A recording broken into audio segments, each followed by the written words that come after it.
Okay, this can share my. Sorry, I'll just work around it.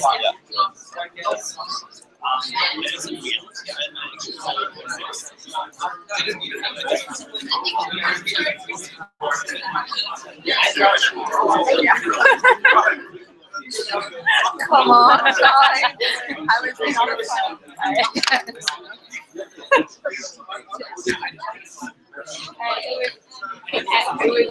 Everyone was really fun and had a nice time. And everyone was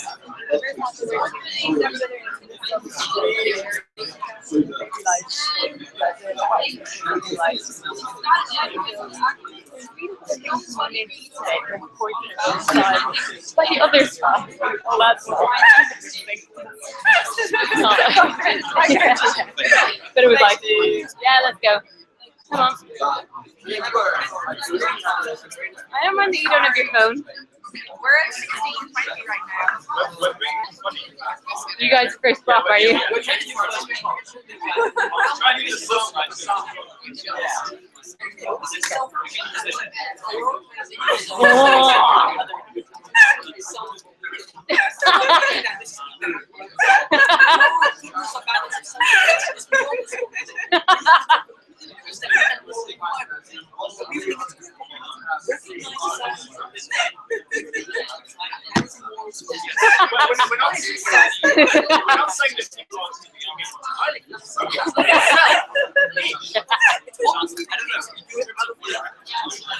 But also,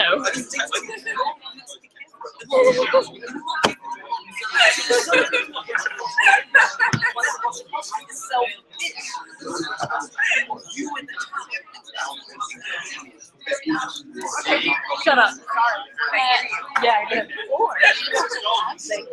Team assemble. First proposition. That sounds big, right? Can you come up to begin? First opposition. But this is the thing. See, Simpson, I'm always angry. Why are you judging? Why are you no judging? Bravo, boy. Don't tell gold and Lund tea. All right, one of you are here. Two of you are here. Christine, you're sharing, right? Yeah, huh? Okay, good. Woohoo.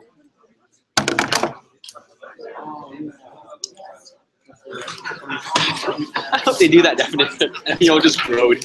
No, they hurt.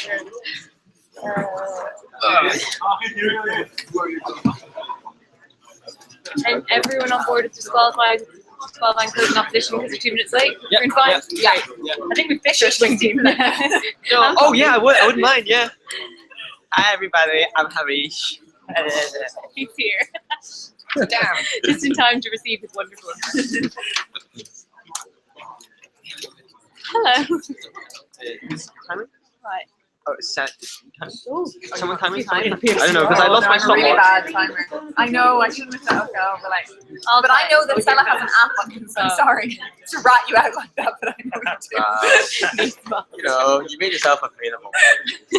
I've timed the last like 20 finals I've been to. Just all sad and be like, hey, actually. Okay, welcome everyone to this year's final of the Lund IB/Open. In first proposition, Swedish Mealtime, first op, Potsdam Old Boys, second prop, Don't Tell Gold, and second op, Lundy. Can we have a round of applause for all the teams who made it to the final?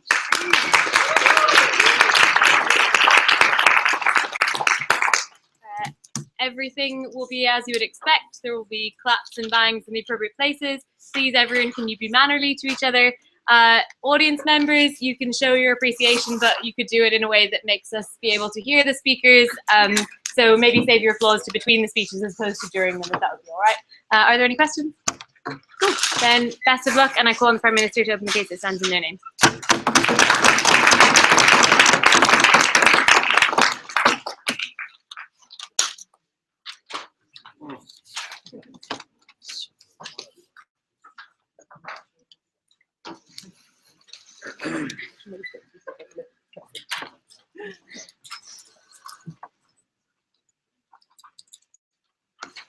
Tiny table.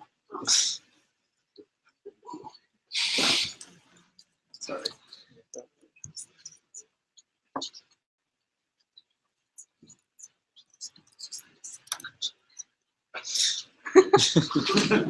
Madam Speaker, the prime way we see children in childbearing traditionally in the world is it's seen as a duty. We think this is problematic. We don't think the correct way of looking at having children is that continuing your bloodline or upholding your species. We think we've progressed as societies globally to the point where we can actually push this choice to be more of a rational decision, one where one thinks through the consequences of that action, one where a person has a child for the right reasons and not for ones that have been substantially antiquated in our current, global context, right? We want to introduce this measure, basically, and the reason we think that governments should take like a normative position on this is because we do indeed have like a global problem of like overpopulation, of people having like irrational urges in like being irrational in childbearing and stuff, and we think that therefore it's it is in the public interest to position childbearing as a selfish thing, something that you should consider. It's important, we think, to introduce this competing narrative beyond having like childbearing as a duty, being the sort of like the dominating effect, right? And for that, we want to introduce like government education systems, awareness campaigns, like billboards everywhere. Like we want this to be an element in like sex ed, in public schools, right? We want to get the word out that basically having a kid is often a really selfish decision, and you should consider that apart from all the sort of like societally induced instincts that you also have about it, right? So first I'm going to explain why having a child is selfish and why that's pretty bad, right? Then I'm going to explain why there's like a public interest and like a reason for the state to work against this, to like position this like competing narrative out there. And then I'm going to talk about how this is specifically this affects women in a more substantial way, and Rebecca's going to extend a bit on that feminist extension, right? So first of all, why is having a child selfish, and why is that bad, right? Well, first of all, we know that like having children often means establishing like a relationship of dependency, right? Like where you have a child basically so that you have like a living in your old age. You have someone who supports you. Like traditionally, it's been like having children was like an insurance policy against like not dying beyond 50, right? And we think that treats children as a means to the end of happier parents, right? And we think that's wrong, right? In an age where like human rights is like genuinely sort of like broadly considered a good thing, right? We don't think that children should be used in that way and objectified and being used as like an economic investment tool, right? And we think that when children are expected to provide and make money, etc., it creates like a really sort of like strained relationship with those children. It leads to like bad quality of life for those children, and we don't think that they should generally be used like that, right? It does affect their quality of life in many countries, and in many societies, like the pressures that parents induce on their children are in fact like substantially harmful to their lives. We think if you introduce a competing narrative of having children is selfish most of the time, people might consider having fewer children. We think that then they might have like more time for those children, more happiness, etc. No, thank you, right? We say that like in the status quo, people often don't consider how happy that child is, right? Because there's this social preconception of like that remains unchallenged about like what a child's role in the family is, right? And we do in fact like impose certain roles onto children in certain societies and with like certain ideologies, right? And we think that's fundamentally wrong. But second of all, like even if it's not selfish, even if we say that selfishness may be good, why is it in the public's interest to have this notion out there, right? To have this out there, right? We think it's important to make people think this way, right? Or have at least this introduced like counter narrative, right? Because we think it leads to like objectively better lives for children. It means that people have kids for the right reason. They have this like competing voice in their head telling them not only do you have to have children because you have to continue your bloodline, just a second, but you also like might want to consider that having a child is not like an objective like unequivocally good thing, right? And we think once you have that in there, it actually helps improve the lives of children. Closing. So if having a child is about you rather than about the child or society overall, how do you think that affects parental behavior towards that child?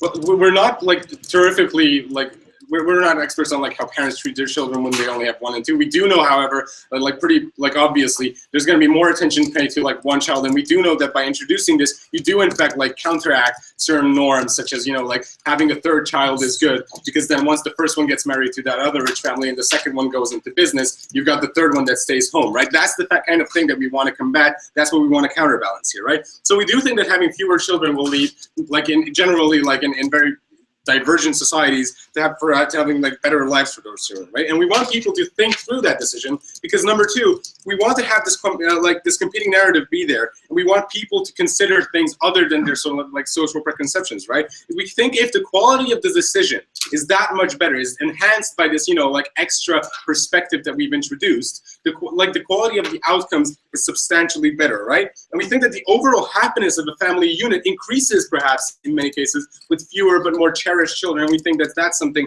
that the public definitely has an interest in, that has to like consider and work for, right? So there's also this really important point of like what are the outcomes for women, right? We have today this situation in which women face enormous social pressures, right? That subconsciously and consciously affect them in many ways, right? It disproportionately affects them in many ways to have children, and to consider that like as opposed to, you know, like advancing in their careers, right? And we think that like a large part of this is like externally induced. It's not something that comes from people themselves, right? And we think if there's a situation where you have to have kids to be like a real woman, which is the case in many traditionalist societies, and actually many Western societies as well, where, for instance, like patriarchal norms are more like exposed, and like they're simply like have more popular support, right? We think in that situation it's really important to have this competing narrative, so that women at least have something to turn to, like when they're sort of like justifying to themselves the choices that they're making, right? We change the calculus of the decision, and by changing the calculus of the decision, we can like have better lives for the people involved in that decision. We think we definitely improve the lives of children, and we also think that fundamentally we work towards resolving these like larger global problems of like overpopulation, of like population growth being this sort of like uncalculated thing, right? And we think that fundamentally, if you change the attitude that having children is a duty, that having children is like the only way you can like maximize your life, is that the only way that you can like, you know, achieve the absolute that a human can achieve in their life, we think we make that decision a lot more rational. We think we push back against a really negative norm that exists in society and harms people in very obvious ways. And for all those reasons, we beg you to propose.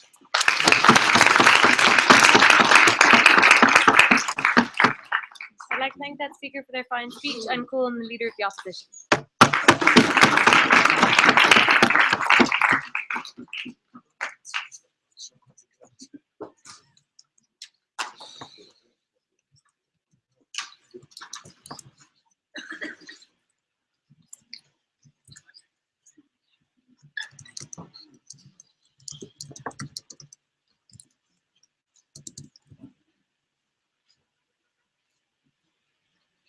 Madam Speaker, colleagues on both sides, dear audience, we as the opposition think that the decision just to get a child is the highest act of altruism that we've got, and it might be some kind of implicit selfishness, but never an explicit selfishness, and we think that this is the important thing here. And we think that a narrative that leads in the long run to a point where we die out is nothing which is quite intelligent, so therefore we don't want this to do. I will come first of all to the rebuttal. Then I want to talk about which harms are given there for families if they decide for this. I want to talk about the temporal perspective, why this is an overshrinking of your short-term preference. And then I want to talk about the implicit selfishness, why this is not the explicit one. Okay, going ahead. He said that there's a strong norm within society, meaning to say you have a child. But we know that, for example, 40% of academic women do not have a child, meaning to say that's not a problem. On the other hand, he said we've got this overpopulation. That's the old Malthusian argument, meaning to say there are so many people around the world. If we just distribute food better, I think we don't think that this is a problem. On the other hand, in Western liberal democracies, there's 1.5 children every woman, meaning to say we more have demographic problem of too few children, not of too much children. So therefore, we don't think that this is a point. And when you say that, okay, we want to give this narrative and we want to make the people aware of it, we don't think that getting a child is something like drinking or smoking. I think this is something that's just there. And then you define it's a relationship of dependency. No, we say it's a relationship of responsibility, where you have to take care for others, which is in effect an act which is more altruistic than selfish. And then you said that, okay, we just want to change the motives of the parents. But we say the best ones to define the motives of the parents are the parents themselves, because they know their preferences. They should best know what makes them happy, and not the state there.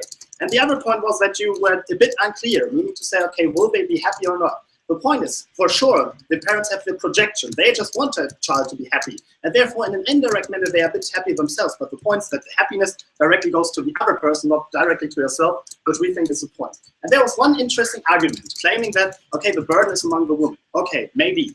But the point is, if we've got a system of kindergartens, of professional nannies, of, for example, all-day schools, then we can just prove this burden and make some structural solutions instead of just changing a narrative to some kind. Okay. Because what is the problem? If we really give this notion and promote this value, many people think, okay, it's morally illegitimate just to get a child, which then counters against their evolutionary approach, which is, okay, seeing a child. Like, for example, if they see these wonderful, sweet eyes of a baby, and then they've got the state narrative, oh no, that's bad. That is directly a point where it actually lead to cognitive dissonances, which then people make unhappy, which we don't think is good. And we think that the state should not lead to the normativity that we've got, but the individuals themselves. And then we have to ask ourselves, is that really something that makes you happy when you get this child? Think about all these nights where you cannot sleep because your baby cries. Think about just this break into your career when you're outside the job, which really often hits female more than men. Think about all the time where you're very worried if your child is in a good condition, etc. Meaning to say, especially in the short run, there's not a lot of losses that you have there, and therefore, if you just intentionally give some losses, we don't think that this can be something which is selfish. Then the next point is about the temporal perspective. Those people who would decide not to get children, they are free to do what they are doing. They have more spare time. They do not have, for example, some risks about their health, especially women when we are pregnant. Meaning to say, they live in the here and now. And therefore, they selfishly create their personal life that they've got there. But they do not really care for the future. They do not care for future people. But what do you do if you get a child? You get short-term losses in the gain for long-term taxpayers, sexual partners, workforce, etc., etc. Meaning to say, you just overwhelm your short-term preference and your short-term gains and losses for the society in the long run. And therefore, we think this is some kind of altruism in a temporal perspective that is definitely negating your selfishness that you've got there. I would take a POI. Sure. Yeah. The point we're trying to make is that there's a lot of social norms that try and push people towards having children, and we would rather they consider this decision and all the kinds of things like the nappies and the late nights that you're talking about and make a more informed decision. Yeah, the point is that we are living in a multi-option society which has become more complex and out-differentiated, and we think this is a good thing, and the state would be the hardest player to go there, claiming that, okay, this is not wrong. We think that this would be a very strong narrative claiming here.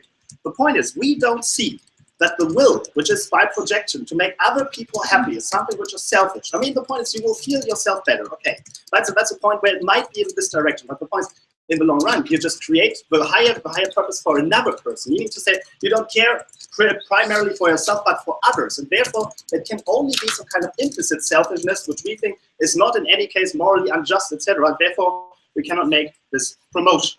And if we just point this to an end, we think what is generated there by the act is something like an autonomous person. And we think the only way that you can define this act as a kind of a selfish act would be that this person is exactly you, meaning to say that this person is somebody who's exactly like you, who just has the same values, etc. Because we could think that, for example, if you want to promote your values that you've got, this is some kind of a selfish act. But the point is, your values have before been realized by a society, meaning to say they are not only derived by yourself. But the more important point is, we could argue that because you want to promote your genetic pool, meaning to say that you give your genes directly to the next generation, which could be some kind of egoistic or selfish act, that would be irrational. But the point is here that, for example, a child, if it just gets the gene material that you have, that does not necessarily mean that every gene is activated, because we know from biological science that only 10 up to 20% of all the gene material will be potentialized, meaning to say the person will not be exactly as you, although it has your gene material, therefore it's hard to claim that this is a selfish act. The other point is that you may have some ideas how to just educate your child, and you will give them a direction or a norm, whatever. The point is, somewhere there will be an own will, and your child will get into conflict with you. It will deny what you think there, meaning to say you cannot directly execute your will to the child because it then becomes autonomous. When it then becomes autonomous, you cannot say, okay, this is exactly me, because you can see that there's another person emerging which is autonomous, and if it's autonomous, then I do something for another person and not for me or for my projection of mine, which then in effect leads to a point where we cannot claim that this is a selfish act. If we put all this together, we say that first of all, the individuals should define what maximizes their utility, and we don't want the state to be normative in that sense, and we especially don't want it to be normative in societies which are shrinking. We say that if you just overwhelm your short-term preference, because it's easier not to have a child, just to care for the future is something which is more altruistic than selfish. And we say that you just create autonomous persons, and the only thing you can be selfish is implicit, but implicit selfishness is no problem. It's different to explicit selfishness. We are very proud to oppose.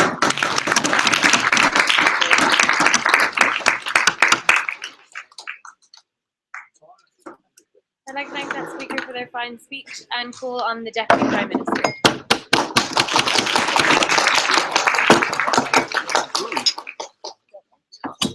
We get hot cocoa. Yep.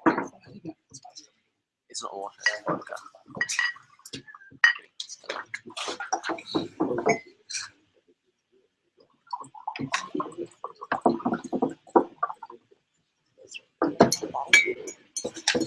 The reason that there's a social utility in promoting the notion that having a child is a selfish decision is that then people will start to look at that decision more selfishly.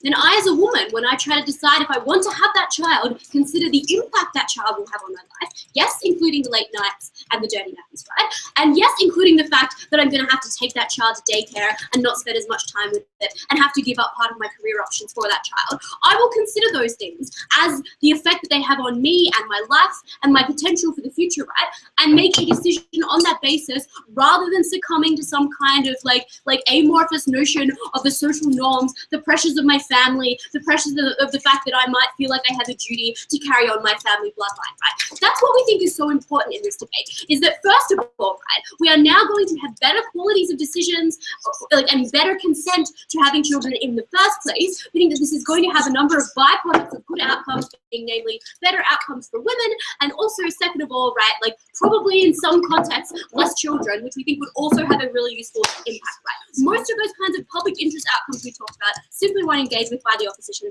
That's going to be a problem. So in this speech, first point is going to be, is this a selfish decision or an altruistic decision? Second thing I'm going to talk about is why this is a really positive step forward for feminism. Third of all, I'm going to talk about how this is going to affect the relationship between the parent and the child, which might be coming from closing there. And then last of all, I'm going to talk more about these useful outcomes in terms of overpopulation if I get to that. So they say it's hard work to raise a child, right? And you're not having a great party of a time all the time. Therefore, that decision is altruistic. No, right? Like, sometimes it might be hard work to go to work every day.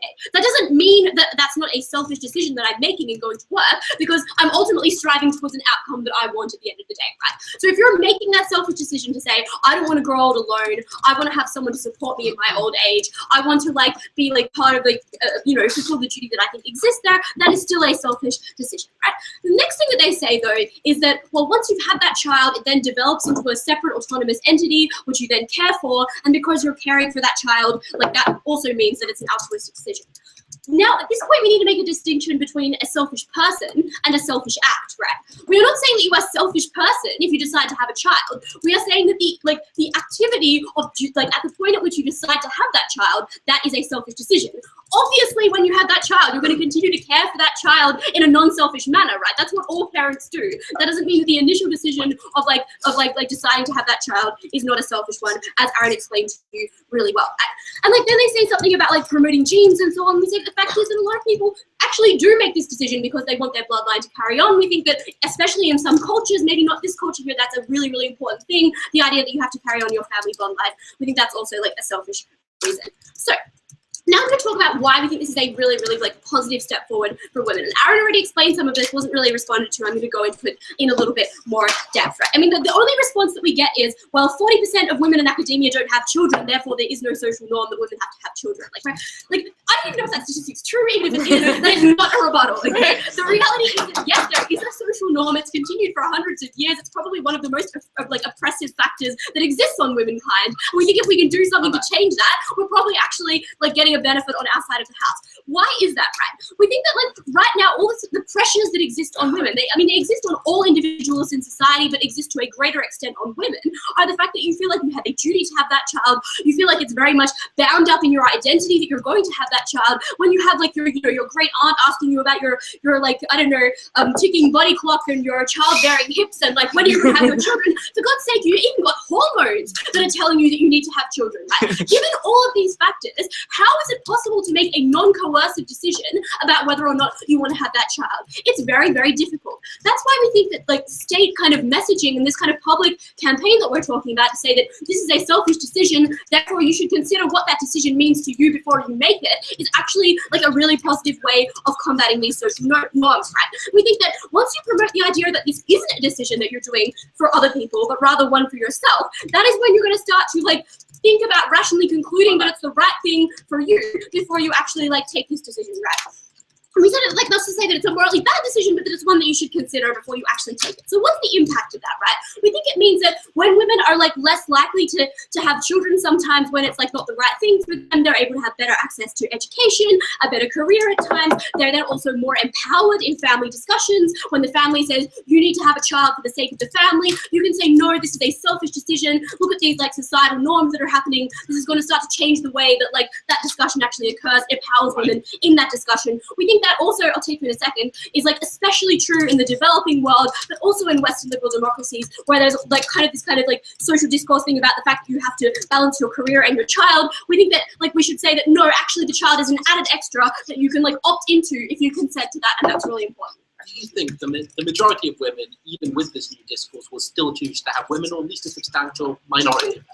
Do you still believe, despite this discourse, a large, maybe even a majority of women will continue to have children, irrespective of this? We think it will probably be less. We don't really care what the percentage is, but we do believe that if they do decide to do it, it will be for the correct reasons, because they will have considered the impact that that decision will have on their life, rather than unselfishly and altruistically deciding to have a child for the sake of their husband, their mother, their family, or the future of the human race. So, parental behavior towards the child, and will this have an impact on that? This is talking about the POI that Harish raised in the Prime Minister's speech. Like, we think that first of all, like, parents are always going to love their children regardless. We don't think that there's going to like make people worse parents as a result of this model. But we think that second of all, right, increased agency in deciding to have a child means that you're more likely to be happy and more loving towards that child, right? Because you know that you chose to have it for the right reasons, rather than doing it out of some kind of obscure duty to your family and then regretting it later. Like, I mean, this is a bit of a crude analogy, but like if you like choose to buy a dog, for example, you're gonna treat that dog far better than you would if you kind of took it in off the street because you felt like you had a duty to like adopt it from the RSPCA or something. I think that like yeah, right, okay. Second of all, if we do get better, like less children, that's probably like a positive outcome for all the reasons that Aaron told you. In that a lot of societies like India and China and places like that, we have like we have problems with overpopulation, which we think is actually true. We think this debate applies in these countries equally as well. Oh yeah, and the third, we think that like parents are much less likely to regret having those decisions, those children, if they've made the decision for selfish reasons in the first place, because they probably weighed up the pros and cons. They've made that cost and benefit analysis to a better extent, and therefore they're more likely to be happy with the outcome. So because we believe this is necessarily a selfish decision, that it should be viewed as such, because it has a positive way in which people actually consent to having children in the first place, and because we think it's really empowering for women in like the discussions about whether or not they want to actually have those children, we're very proud to propose this motion.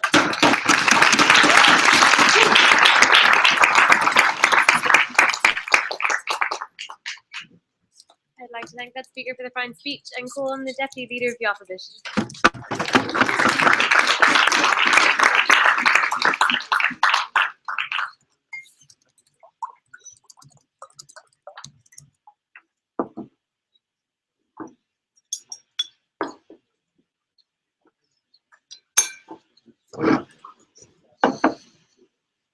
Dear panel, dear audience, dear colleagues on both sides, I'm just asking you all, how do you feel if I tell you that you're not here because your parents loved you and wanted you, that you are here because your parents made a selfish act, like purchasing a cocktail, like purchasing a car, just because it made them happy.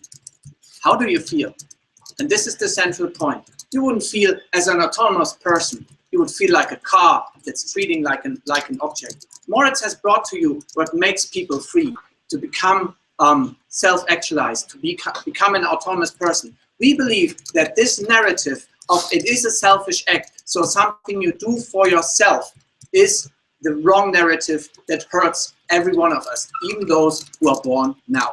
So what I will explain to you first. I will bring to you the concept of neuronal inclusion of the other selves, and then I ask why should the government lie. Then I will think about the metric, so will we have less overpopulation? More important, will we have a better life for all the children, meaning a better life for you all? And I will look at, will we have, is the decision itself a selfish act and not, and how are the stakeholders affected? So first of all, the neuronal inclusion.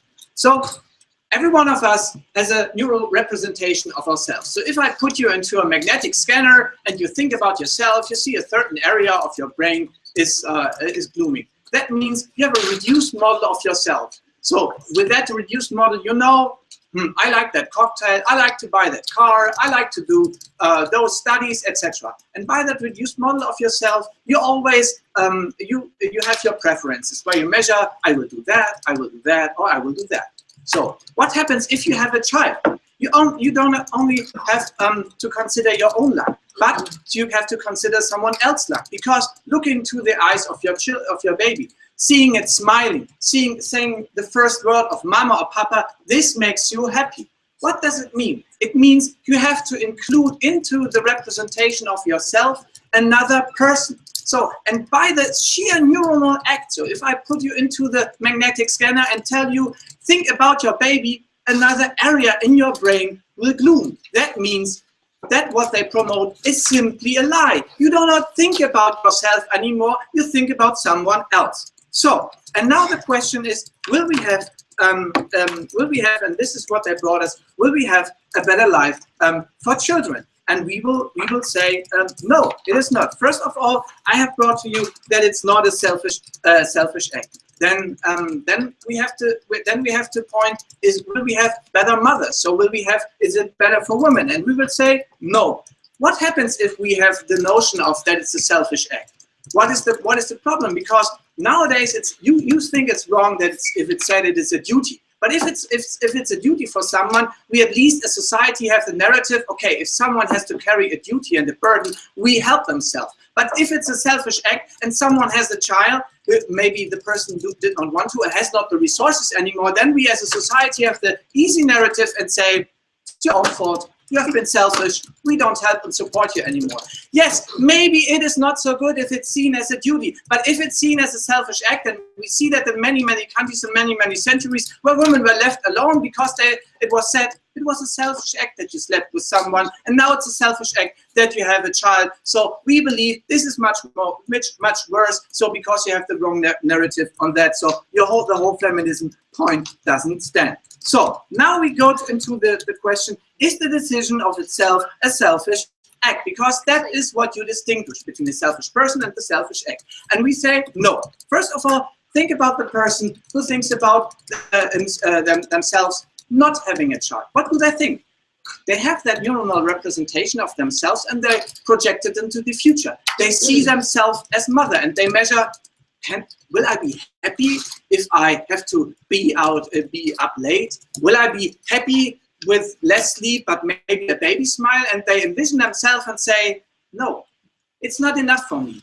And by that decision they see, I'm not as good as the mother or father I want to be, so I'm not as good for that person that might be there. So that means I think about that small little being and I think, no, I can't. So that means being selfish. It means I think about the other person and I decide, no, I'm not good enough. Go. Still not engaging with all of the numbers of coercive pressures that subconsciously influence women to have children. Are you okay with it being a duty if women aren't actually consciously opting into this?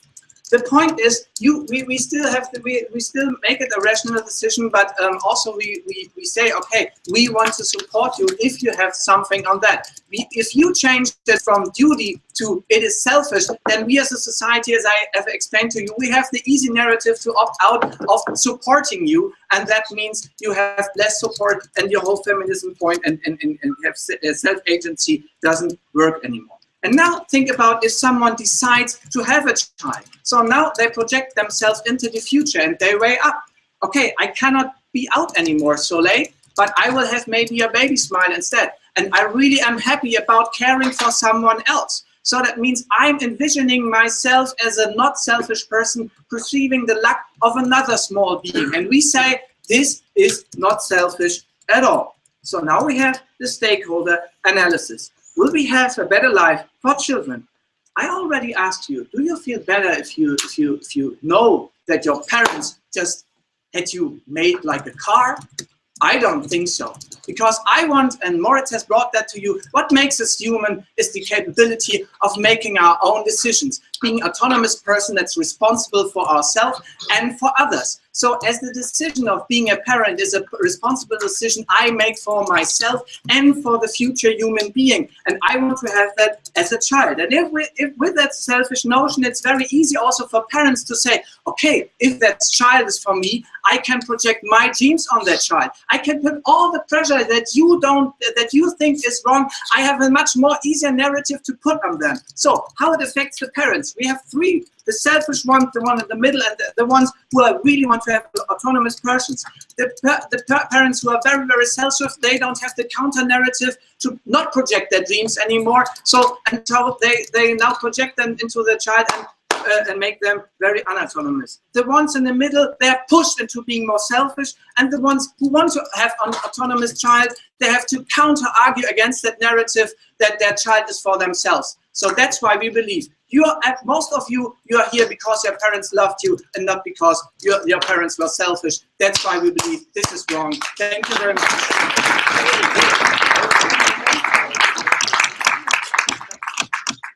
I'd like to thank the speaker for their fine speech and everyone for an excellent top half, and call on the Member of Government.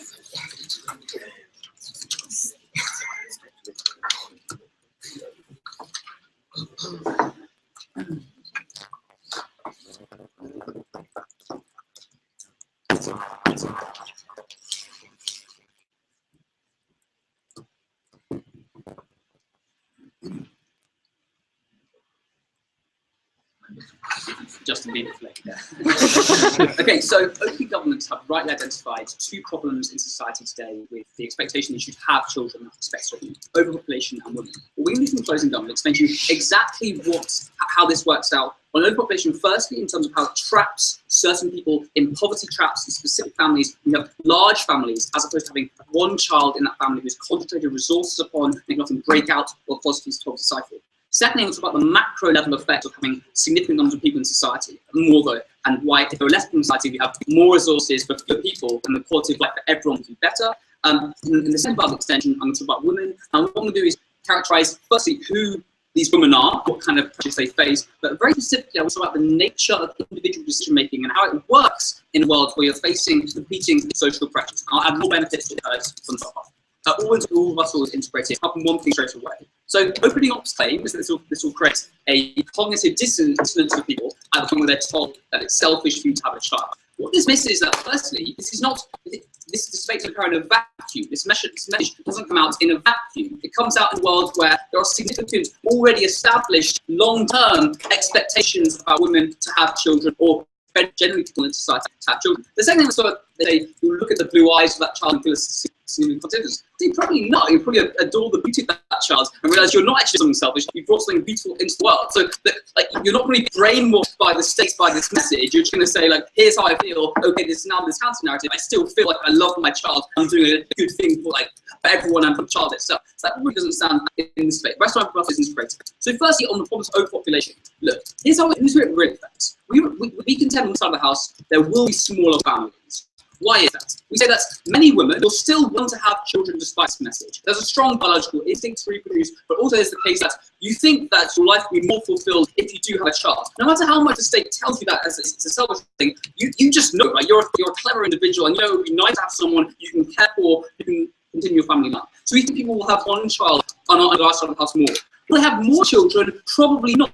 So at that point, it really is the case that they are doing something quite selfish. They've already got that one child on whom they can build a family experience. Why do you need more? And that's the state narrative of it being a selfish thing. That's when it will come into play, and that's when women are more likely to be satisfied from that child. So how does this affect small? What's the benefit of those smaller families? Let's talk about breaking out of poverty traps and why it's less likely to happen on the opposition side of the house. Look. Opening government rightly say you give more care and attention to this one child. Care and attention is good.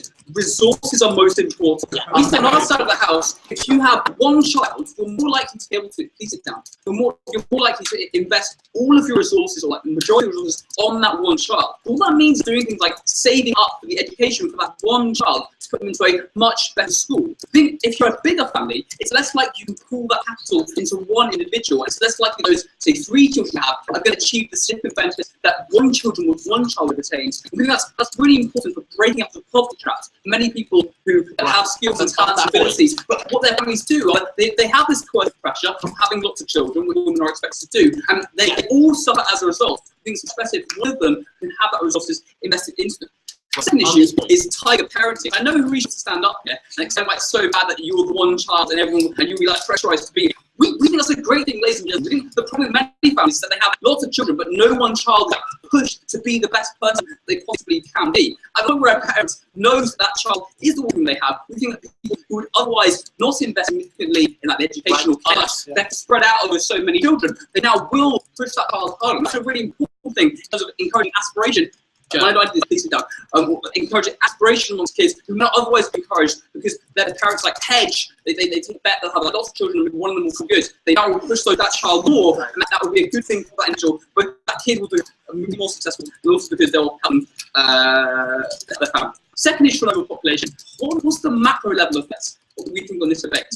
Look, if it's the case that we now have more families having one child, as opposed to having 2 or 3, we just make the simple observation there will be more resources available for fewer people. I mean, that's more likely to be good for those individuals, but they have more than they would otherwise have in a society where there are lots of people all claiming the same amount of resources. We think that it's probably a good thing on our side of the house, but philosophically, where each individual is living a more fulfilled life because there's more resources spent on them by the state, for example, or by general pay that's available for people to consume. And there's lots of people who have worse off lives because they don't have the same resources with on our side of the house. That's the significant macro effect.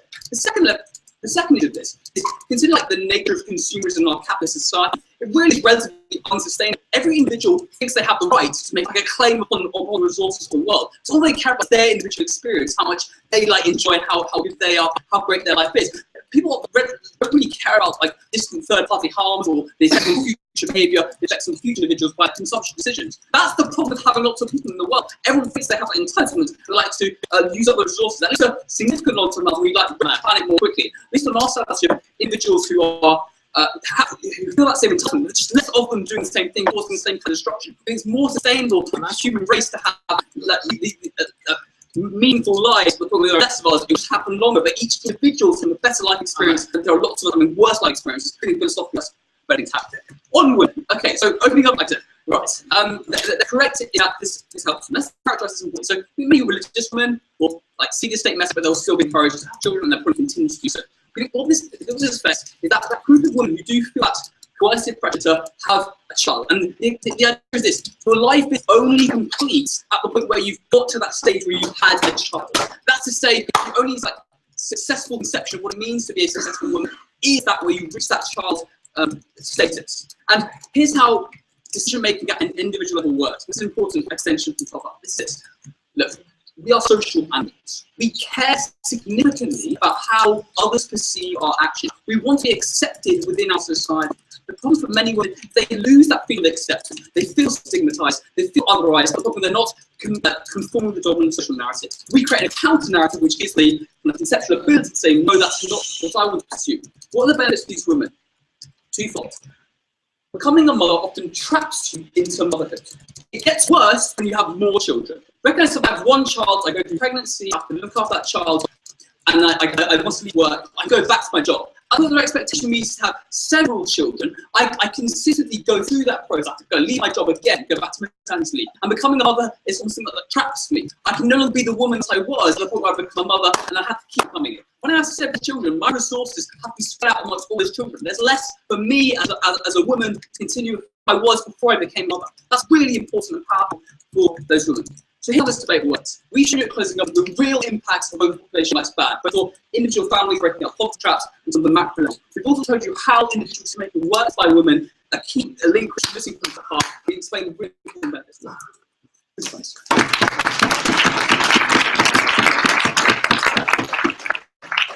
like to thank the speaker for their fine speech and call on the member of opposition.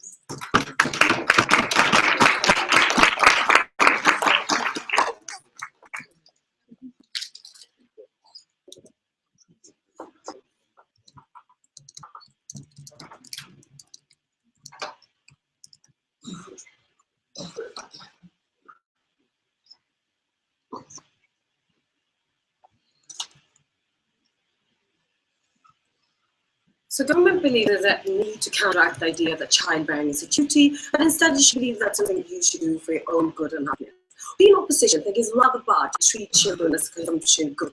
We want to instill them with the idea that childbearing is selfish and you should see the child as an individual with the right to self-actualize. What the open opposition has done is they've told it potentially harmful if the child does not live up to expectations and that people potentially will ruin the children. What I'm going to expand on is practically how people would raise their children and how that would go about. What I'm secondly going to talk about is the discourse that affects women engaging directly with the voice board having got. Third issue, the demographics. So I think that is separation of porn in developing countries and underdeveloped countries that follow. But first, a few points of regard to the earlier speaker.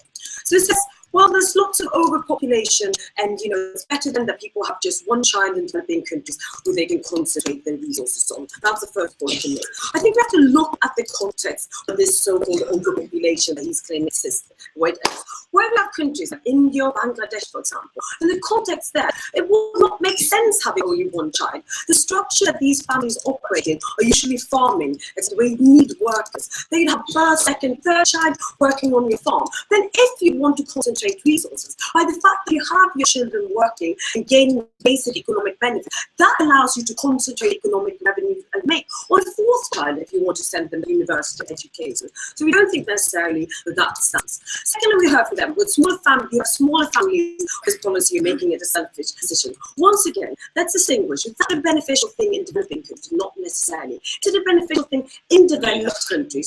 We think it's quite the opposite.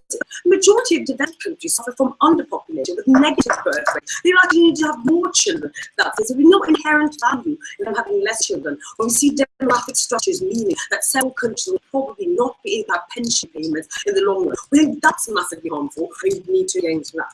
What we heard from them is also like, tiger parenting is really good because then you push the kid to be the best that they can be. The issue we have is that you push the kid to be the best what you want them to be, not what they can be, but what you want them to be. That's the issue we have there. Third point they made up was a discourse of women. Like, we're going to counteract this. First of all, our response to this will come my second point by expanding it. We're saying, yes, women are somewhat trapped when they have children, but what you do is trap them even further because you remove support for the sort of circumstances that you need once you go childbearing. So into my substantive then. What are we saying? Parents have influence on their children. We accept this. We accept that they understand the circumstances of their own child to a further extent. However, the influence that parents can have on their children, it's not unlimited. We force them to send their children to school, for example, and even if we don't want to do that and like homeschool them, we still set certain conditions under which they can do them. So what I'm saying, parents have no absolute right to control a child. What sort of decisions are parents more likely to make if you see childbearing as a selfish act? We think that they will start controlling them to a further extent. The opening graph says that they'll just pay more attention to them. What type of attention would they pay to them? We think tiger parenting is the sort of attention you'd pay them. You'd want to self-actualize through your child. That means you would not look to the actual preference of what your child would be. You'd probably try to relive the things that you wanted to do in life, but you did not do. You'll make them like play the piano 2-3 hours a day. You'll send them to school, and then you'll send them to cram school, or redundant school, because they should be the greatest. Why is this necessarily problematic? First, I don't think children necessarily want this. The rules of probability for them to be able to self-actualize and actually be an individual who can shape their own identity. Secondly, we think that denying the children a lot of happiness, like not being allowed to choose what they want to do. Thirdly, I think this is particularly harmful to children because they can't opt out of family structures and choose not to do it, even if they do not agree with it. Also, fourthly, we think by the fact that you are trying to live up to your child, they do not succeed, even if you push them through school or come school. You're less likely to be favorable to them. You probably see them as a disappointment, not doing what you want. We think that's potentially harmful from a child's perspective, to have that resentment from the parent. Well, that I'll take on to me. I already told you there's a distinction between a selfish person and a selfish act, right? The reason that parents are good is not because of this kind of duty thing, but what we do think is that this policy will change the decision-making process about having the child in the first place. We don't necessarily think so. Let's assume some women might do that. But on the point of women, let's just say lots of women will still have children, even with the narrative that they're putting out. There'll be subconscious influence if we buy the idea that they have. There's such a strong narrative pushing women to have babies, and that's a fulfillment. What we have to look at is what happens to the context which these women will then have children. We believe that women today are the ones that promote primarily those affected negatively by childbearing, okay? They're the ones expected to take time off from work, they're expected to take out all the maternity leave, etc. If you start promoting the notion that this is a selfish decision, what do we think happens on the societal level? They're probably going to start saying, well, you know, that woman chose it herself. That's a selfish decision she made to self-actualize. We believe this decreases societal support to create the sort of networks of having, like, you know, Swedish model, for example, or like kindergarten, or like flex time movement. If it's a selfish decision, then that woman better suck up because she chose to bring it on herself. So even women that do come out having babies will have worse impact in their life when they do it. Third point, demographic, what's going to happen then? What we think is that, yes, let's buy the notion that we've got about like overpopulation exists and it's really bad. What we haven't said is to us, why is it a problem that cannot be mitigated with current technical solutions that we have there? Why could we not solve this? We've seen a green revolution. We've seen genetically modified organisms being out there in food, which allows the crop and feed much better. We're seeing more renewable energy sources, meaning that we could provide and redistribute resources to do this. We're just seeing that more importantly, on a global level, we can't really say overpopulation is a problem. But then not on a country level. We see that many countries have an opposite problem. They have an underpopulation, negative birth rate. We think it's harmful to these countries to have an unsustainable demographic pyramid where they will not be able to cover up future pension payments, etc. We think that's far more harmful to deconstruct and tear down and create economic harm to these countries where they need children the much. We think that it's better if you don't see this as a selfish decision, but a societal beneficial decision to have children, because in the cases that we need children, people would have more children. But let's still assume that, and by the analysis, people won't have children. Who will not have more children? That's a question we have. We believe it's the people who will be most privileged in society, probably the ones with the university educated, etc. Why is that? Because they're most affected with labour outcomes or outcomes in the career once they have a child. They're the ones who want to strive, who'd say, I have too much to lose if I have a child. We believe if in any way you want to skew who has a children, you probably want these groups to have children, not because they're like inherently genetically better, but we believe that they could provide for a child and make them more contributive to society. With all those reasons, we're happy to oppose.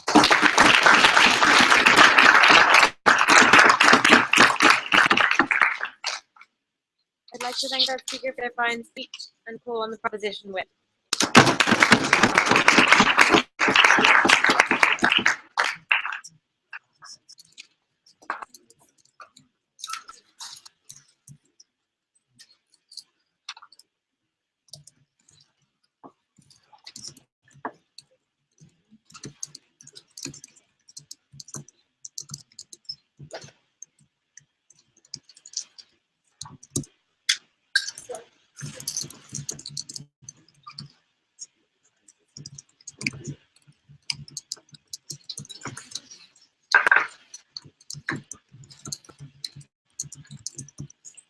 I'll take that. I'll say some extraneous rebuttal.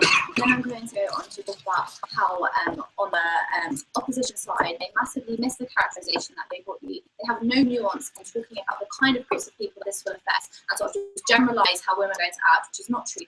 And they just kind of like completely miss with histology. But firstly, like some extraneous rebuttal. So firstly, we heard from the deputy leader of the opposition that children will feel bad and they'll think that like when you say it's a selfish act, children will just like feel really horrible and they'll be really upset, right?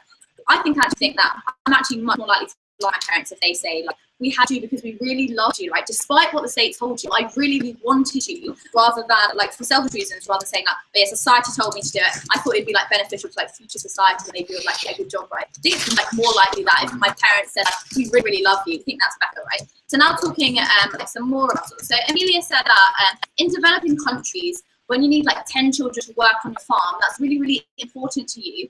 And like you need to have like lots of children to like help you. We think, yeah, like in those cases, those parents are still going to have those children, right? Those families are not involved in this debate, right? Like having this, Joe already told you, when the state tells you like, oh yeah, we think it's selfish to have children, families who definitely need to have large amounts of children for reasons such as like working on your farm, for a reason such as like they need to look after you in old age, those families fall out of the debate because the message is not going to say, the message is not going to persuade, the message is not going to persuade those people to stop having children at the point at which it's so vital to their like future living, so vital to like the economic way that they live their lives. We think those who are still going to have children. We think no, thank you. We think like having some sort of message to put pressure on families such as this, or to put pressure on state systems that work in this way to live in a more sustainable way is only a positive thing at the point at which it's not going to literally ruin families because they're still going to have children, right?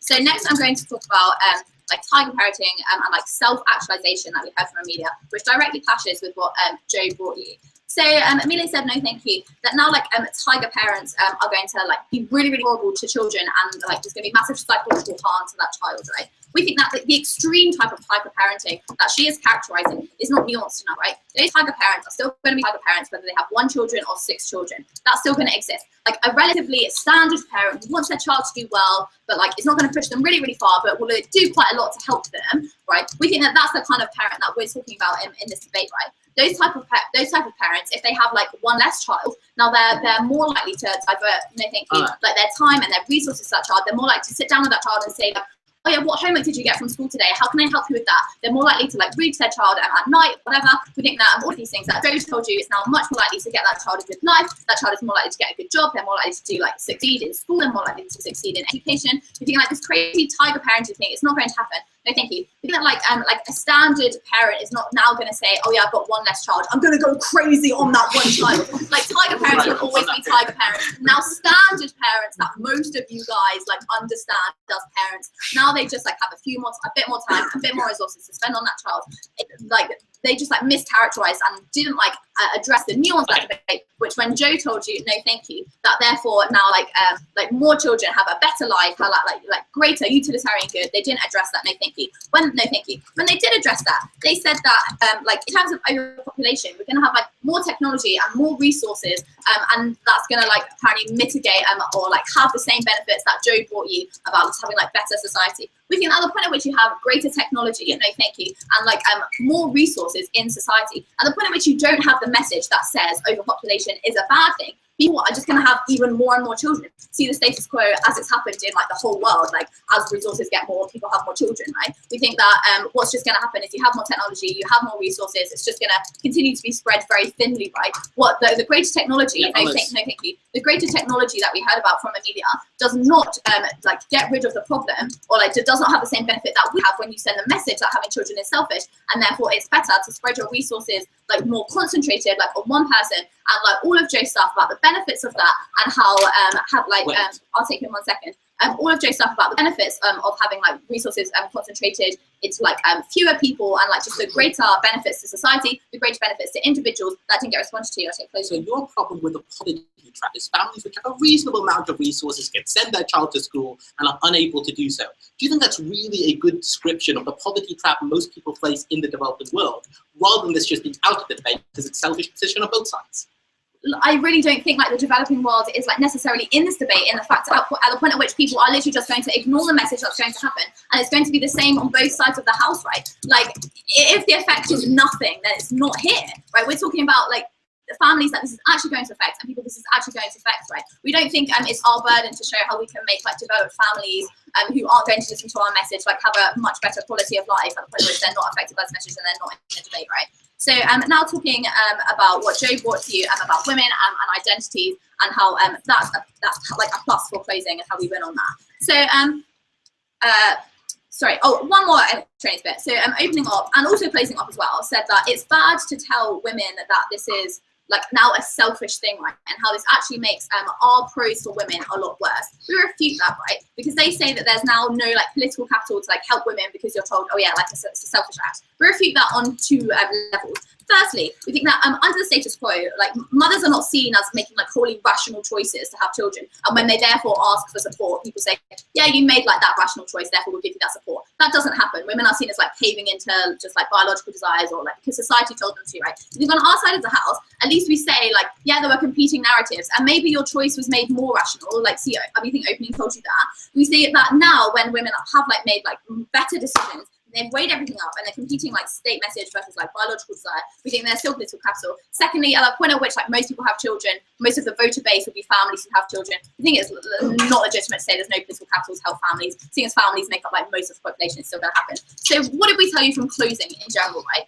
Opening Garve told you now how women will have like a counter narrative against patriarchal norms. Great. Joe told you how this will specifically affect certain women who don't want to have children, but feel like in order to fulfill their desires, they feel like they have to, right? So we heard from opening how this like has a counter narrative. Joe told you why that the identity of women is now more fulfilled, right? Now women can access more jobs because they're not on constant maternity leave. Now women can participate in the interests they had before they had children. So for example, accessing certain jobs, like maybe participating in sport or extracurricular activities. Not really sure how that works, but yeah. So they can just like be the person that they were before they had children, right? That's what Joe brought you. So now these women are like greater like fulfill their identity. And now what that has is that women are no longer seen in society as mothers, right? They're seen as people, right? They're seen not just motherhood is not like the be all and end all for what a woman is. We think that's endlessly fabulous for society for many, many, many reasons. And for all of those reasons, we beg you to vote yourself.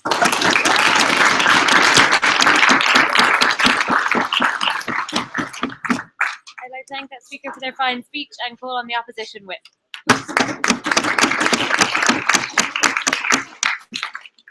Broadly speaking, when it comes to tiger parents, there seems to be a disproportionately large amount amongst Indian, Chinese, Singaporean parents. There are two potential explanations for that. One, it's genetic. More likely, it's because the kind of discourses which exist within society, which may be endogenous to when you say that this is a selfish decision and the kinds of changes that makes. A little more about that in a moment. But let's first talk about the social harms and the social benefits that side of the House wants to talk about. Firstly, they want to talk about the benefits to women. The first thing I want to point out is because of the arguments both opening opposition give and both government teams, even though you're trying to create a counter discourse, the vast majority of women will probably still decide to have children, or at least a large number will. Why is that relevant? Because under those circumstances, when it comes to actualizing the rights of those women, it is at least as important to me that once they have children, they're still able to have careers and reasonably autonomous lives, rather than trapped as parents in the way we hear from the government. Why is that harm as a result of this policy? It is because you change the very discourse and the kind of political capital which exists. We hear this from both teams on opposition. The responses we finally get in the final speaker are as follows. One, families still have a large amount of electoral support. They probably do, but that's also true in the United States, and you still don't have the kind of model that you have in places like Sweden. That's probably more factors than just the fact that parents have political capital. Secondly, the point I want to make on this is the middle class above are often the individuals who have the most political capital, but those who aren't necessarily affected by the kinds of reforms you want to put in place. What are these kinds of things? Respite care for individuals who have to work long hours, nurseries in the working place.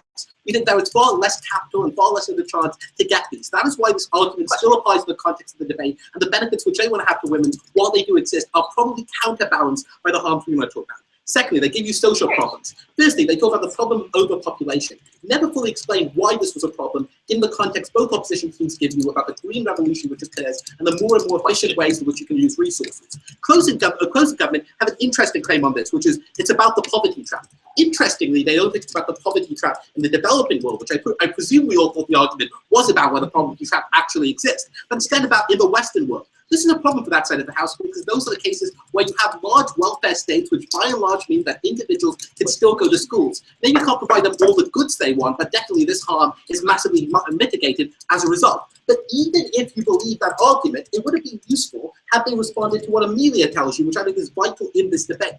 When you end up in the Western world and the developed world where they want to set this debate now, where you have effectively inversion of pyramids when it comes to demographic structures, you have unsustainable economic systems in places like Japan and in Russia. We see the economy slowing, but more importantly, pension systems which can no longer be funded. Why is this so relevant in the context of the debate?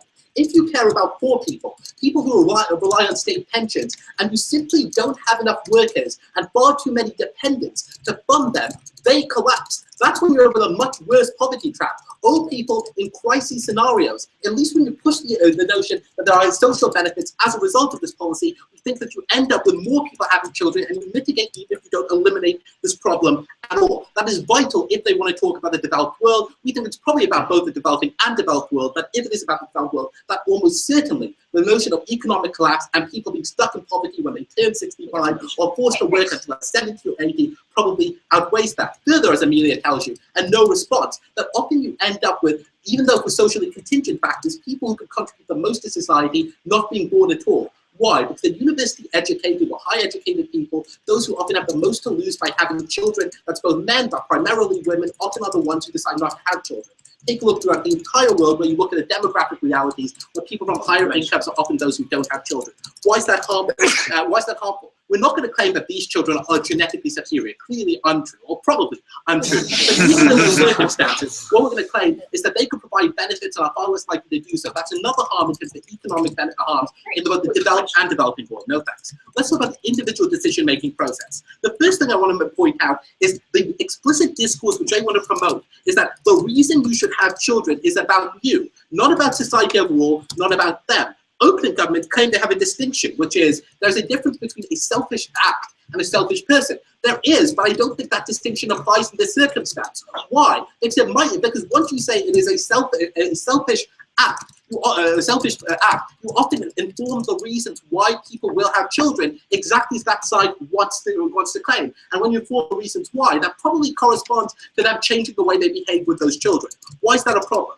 Firstly, because once you say children are consumer goods, you think more and more about how you can gain the most from them. That often means reproducing yourself or reproducing your massive wishes.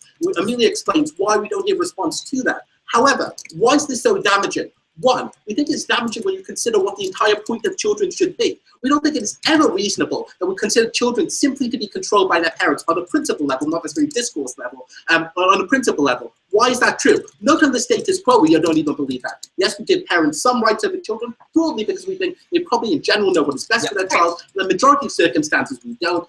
For instance, we don't allow them to have unlimited information when it comes to educating their child. Why? Because we think sometimes there is a greater social good involved. Secondly, we think it's only reasonable when you have parents involved that the ideal way they should treat their children is one where they try and give them maximum autonomy, i.e. to try and give them the situation that they can decide how to think rather than what they think about. That is harmed by kind of parents going to reproduce children in your image. If you believe this decision is selfish, you will rationally weigh the positive and negative impacts and be empowered by that decision. Right? Having a child out of a sense of duty is more likely to make you a worse parent because you resent your child for ruining your career, for example. No. So the point you're making there, you place more attention. The point we make is it isn't the fact that you put more attention to that child, it's the way in which you express that intention. But secondly, also in direct engagement in this is kind of discourses of disappointment. Opening opposition rightly point out that in some circumstances, particularly when you have greater expectations on your children, they will be unable to live up to those kinds of metrics. Why is that particularly harmful? Because once children are consumer goods, once there's something which is selfish and just about you and gaining from that, we think that's harmful. Why? Because you ultimately, and not to say too fine a point in this, you often think of them as defective goods. Individuals who simply did not live up to the expectations you had of them. Why is that bad? Even if only a subtle shift, it often means you care less about them at the point they don't live up to your expertise. They're not a great pianist because not everyone is, but you wanted them to be so. So you might then, in those circumstances, pay less attention, less love, less care to them, which is incredibly damaging to the psychological well-being of the child, exactly what both government teams wanted you to get. And that's the problem with the discourse of disappointment, which becomes far more likely when it's about you and not about them. Admittedly, all these factors exist to some degree right now, but they are made much, much worse when the predominant claim you are making in society is this is a consumption good. This is about you. It's not about them. It's not about society. It is something which you should do that's good for you, and that is going to form the way you behave for those children. It is going to mean that you don't have the kind of social benefits which you want, and as a result, we're very happy to have this. I'd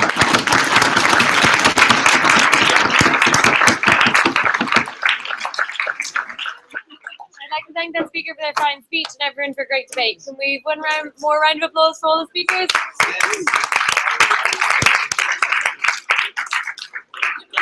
Keep out. I left it open and the lights are on. Everything. You got destroyed. Yeah, destroyed. Oh, destroyed mine. Where are we going? Go to the key guard room. I left it open. Oh. Sorry, key guard room. Yes, it's there. Okay, people, before you go out, I have with me a naughty list. Those of you who haven't checked out, or at least all of you in that room haven't checked out yet. So people staying in rooms. 311, 402, 605, and 613. Please check out. Other than that, these are all the announcements from me for now.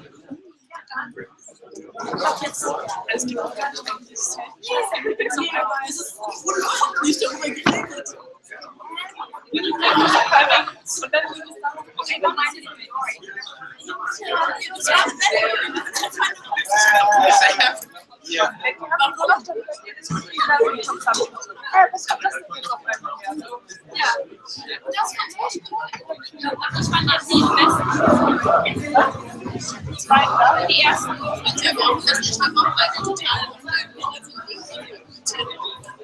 Nee, also ich finde eigentlich nicht.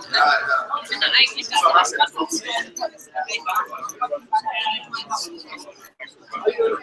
war krass, guck mal, da waren wir, ich glaube, ja, okay, wir haben das noch. Aber dann sieht man mal, dass es nicht nur an unserem Debate-Level liegt, sondern dass dieses Laufgeschichte war. Alle da eingeschossen. Was war denn das Framing? Da bin ich nicht so mitgekommen. I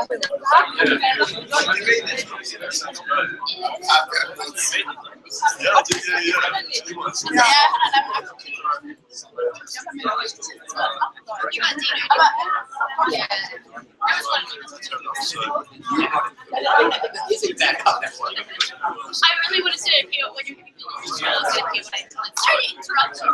I would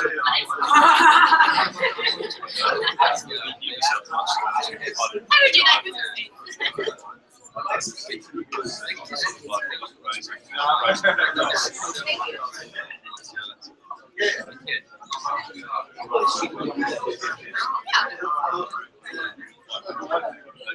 I like the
Yeah, you're watching the live stream apparently.